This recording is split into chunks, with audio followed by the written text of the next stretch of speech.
Sanibonani babukeli bamkhanya kude TV. Siyanibingelela nonke.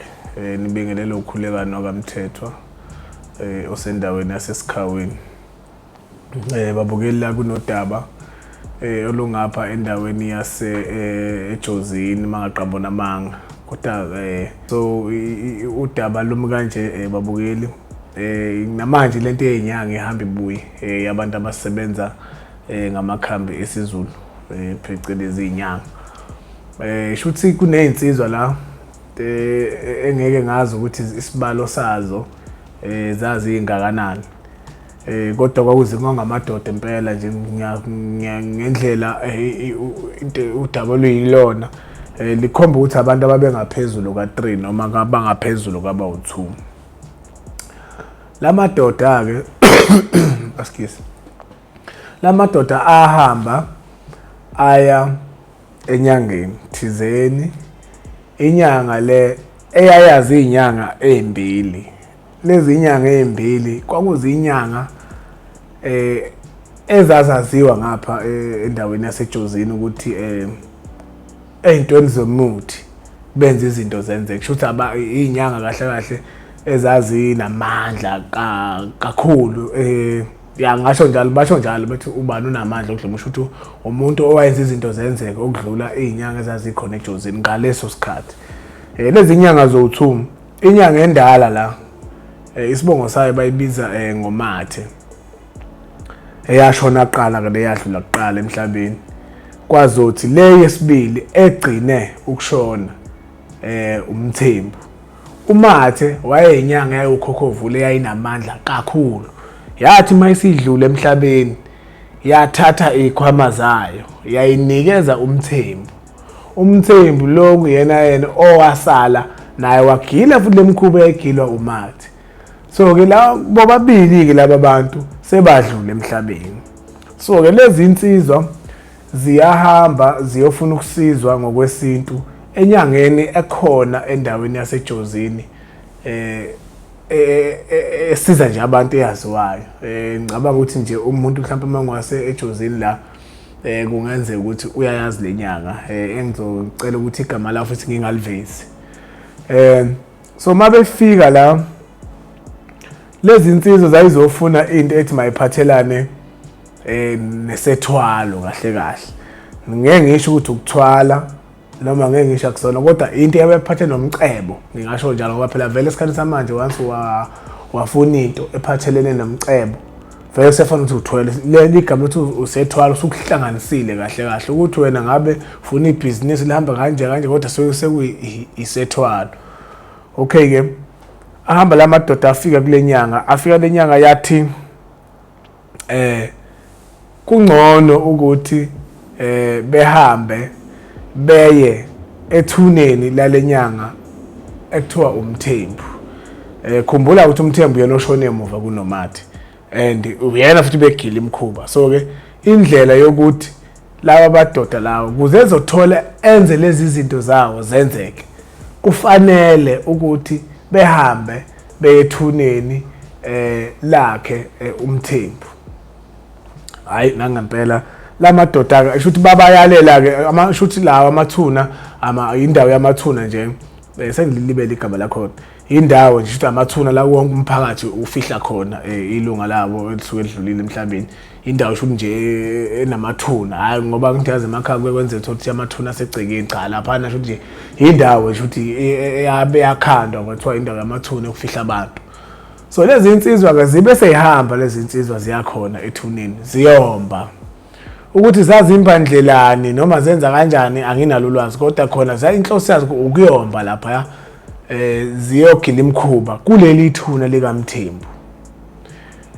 Nikhumbuleke nelikaMathe likhona khona la ngoba ngisho nje ukuthi indawo engcwaba abantu. So nelikaMathe likhona futhi elikaMathe alimbiwanga likaMathe ithuna kwafunakala likaMthembu, right?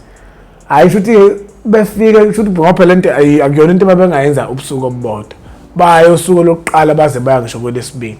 Kanti umphakathi uzonotice ukuthi hayi mos kunemoto njalo ehlezi ifika icima amalight qamama nasemathuneni. emveni kwalokho bese kuba nezinto ezikhala ngathi kuyahambiwa ngoba ngithi yazi ukuthi abantu emathuneni babeka lezi zinto engamatshe lawa behlobise indlu yomuntu osengasekho emhlabeni. So basabela nezinto ekanjalo. Mhlawumbe ngabe kungenza ukuthi abantu abathatha izinto ekanjalo ngoba abanye emakhaya banale inkolelo ukuthi uma bethenga amatshe beyohlobisa indlu yomuntu osengasekho emhlabeni bayabuya laba bantu bezoyithatha lezi bephinde beyidayise noma bethumela abantu bezoyitshontsha beyidayise. So laba bantu basukuma umphakathi osejozini wasukumela phezulu ke wathi le ndaba lesekufanele ukuthi uma le moto ifika icima amalayithi lapha kufanele sivimbe ngapha ngemuva kuze sizothola ukuthi laba bantu benzani lapha. Hayi akubanga inkinga kumphakathi wasejozini. Walinda njalo walinda lelo suku la ngakusasa. Sho laba bantu mabefika ethuneni kwaphoqelela ukuthi bembe izinsuku ezu3 kuya kwezu4. Laba ngathi umphakathi uzorealize osukwini lesithathu ukuthi laba bantu laba bahlezi befike becima imoto lapha. Kanti ngosuku luka4 laba bazogcina ukumba bese befika kulesi sidumbu. Kanti nomphakathi ngalelo langa ilona langa lelo okufanele ukuthi ubabambe ngalo. Hayi nangempela kusho ukuthi balinda kwaze kwaba sebusuku usuku luka4 nangempela bahamba lamadoda afika enza the same thing futhi afika imoto ayipaka lapha athi mayipaka lapha kwacima amalayithi ayewokha ngenyawo lamadoda. La umphakathi nawo wawuphuma ngapha wawuyovala ngemuva imoto la yayisidlule khona. Wafika umphakathi wafika wabeka amatshe umgwaqo wonke avala kungalendlela ukuthi imoto nje la ngeke izidlule basebema bona ngapha bayilinda imoto ukuthi ize. La madoda into yasethema isefika seyenza lapha afika ethuneni ayenza lento ayenzayo. Lo muntu oyenze lento wayenzayo akabangene sangena emotini wabe sewumuntu osehamba ngenyawo. Angazi kwasekufana noma kushuthi kwakumyalelo wenyanga ukuthi cha wena mawusuyenze lento kufanele ukuthi uhambe ngenyawo ungangena emotini noma kushuthi khonto yayibatshena ngeke ngazi kodwa lo akahambanga ngemoto ukuthi bebuyele emuva nalento kwafanele futhi lento babeyifuna lapha yabe isiphethwe ilo owahamba ngenyawo. Hayi nebala ke laba bengene emotini ke futhi ke le moto bebuye mabe babuya beyithele kumphakathi na umphakathi ubalindile. Hayi imoto imiswe kahle emadoda amanini hayi beme ebuzakale sorry ningixolele nomkhuhlane. So bebabuza ukuthi emadoda yini niyenza emathuneni ngalesi sikhathi bese bethi bona laba cha sixolisa ukuthi sibe semathuneni siyazi ukuthi akuvumeleke semathuneni kodwa besiye elokuzaneni ethuneni lenyanga ewumthembu siyogeza khona siyalelwe inyanga asihambeni siyogeza khona akukho esikwenzile ukuyogeza nje kuphela ngoba bewumuntu obesinikeza imithi yokugqihela isibhamu neyokuthi singabopheki. So kufanele silicinge ithuna lakhe siye silithole sigezele kulo so that lento le esaqhubeka xoxa lamadoda njalo axoxela umphakathi ukuthi lolu daba lolu kuze luphele lenkinga abanayo kufanele ukuthi bogeze ethuneni likaMthembu. Bese bethi umphakathi cha kulungile madoda siniphikise niya kanjani ethuneni likaMthembu ningabatshena ngabantu bakhona ngoba ke kufanele nibatshene ukuthi niyahamba nokwenza into kanje bengathuki. Hayi la madoda ke ebesekhombisa ukuthi cha ayabanjwa ngokuthi anephutha ekhomba ukuxolisa ke ezehlise ngezandla cha bafethu siyaxolisa kulokho kube yiphutha elingakuthini. Bese kuthiwa ke hayi ke kulungile madoda ake nime kanje bese kube sekubizwa amaphoyisa akhe. Hayi nangempela amaphoyisa akapholisa ngamaseko amaphoyisa sejozini afika ka abathatha khona kulobo busuku lobo ahamba awubagcina kuphi eStocksini. Kutheke mayise sagcina eStocksini lamadoda abe lamadoda lawa okuyiwona wona bekade vimba lamadoda beyoganga ethuneni abese emaphoyiseni esesho ukuthi cha siyacela lesinikeze imvume ezisomphakathi nanamalunga komndeni akaMthembu manje asehlangene nomphakathi awuncedisa ukuthi siyacela ke manje ukuthi sihambe siyothola imvume enkantolo sithola imvume senkantolo ngazi nakuphi noma nawo semaphoyiseni ukuthi kuyombiwa manje ithuna likaMthembu kubonakala ukuthi ayikho into ede bebenza labantu noma abayenzile ethuneni engekho right. Hayi nangempela kuyenziwa incwadi zaba uthunga uthi enkantolo neyamaphoyisa base behamba ke nasenkosini yendawo ke bahamba baya khona bakhuluma udaba wathi bavunyelwa ukuthi hayi no hambani niyokwenza lokho ngokusemthethweni nangempela kumphakathi wahamba owolekelela umndeni wakaMthembu. Uma uthi uyafika lapha ya liyakhomba ithuna ukuthi alisenje ngoba lalishiwe but lona ke into eyenze ukuthi alifakwanga itshe kodwa manje sebeyabona ukuthi no lento le akuseyona le ebebeyishile ezibona bewumndeni ekugcineni mhlawumbe kungenzeka ukuthi zimvula noma kweselihlala isikhathi eside base kugcawa ukuzosisiza sibone asimbe hayi kube sekumbiwa kwambiwa uma befika lapha phansi uma befika ke laba bantu bomphakathi bafika bathi mabe sebeyitholeka imvumo ke right kwase kuthiwa ke vele ke makuzombiwa igodi lomuntu osengasekho ke kube nalento yokuthi fanele kube nama witnesses ukusho ukuthi abantu abangofakazi yonke into eyenzakalile ehlangothini lasesigodini uhlangothini kwelezomthetho yonke indawo. So ke nangempela ke bafika bahamba ke mabelimba ke mabethi bayafika lapha ngoba nazi ukuthi umuntu mayisuke efihliwe kuyenzeka isikhathi mayesefihla isikhathi eside uthola ukuthi inyama vele into esengasekho emzimbeni into esekhona iskeleton amathambo akhe. So kuthe makufika lapha sekumbiwe kutholakala ukuthi ikhanda alikho ikhanda lenyanga ewubaba uMthembu. So lamadoda ke khumbula ukuthi bawabambile bawagcina eDoksini but kunendoda eyodwa engatholakalanga okuyiyona yona eyahamba nekhanda leli okuyilona elalifunakala kahle elokuzaneni egodini ngoba sho leli ikhanda leli ilona elizokwazi ukuthi lenze lento abebefuna ukuthi yenzeke kulo muntu owayezobasiza ngokwesintu owenyanga.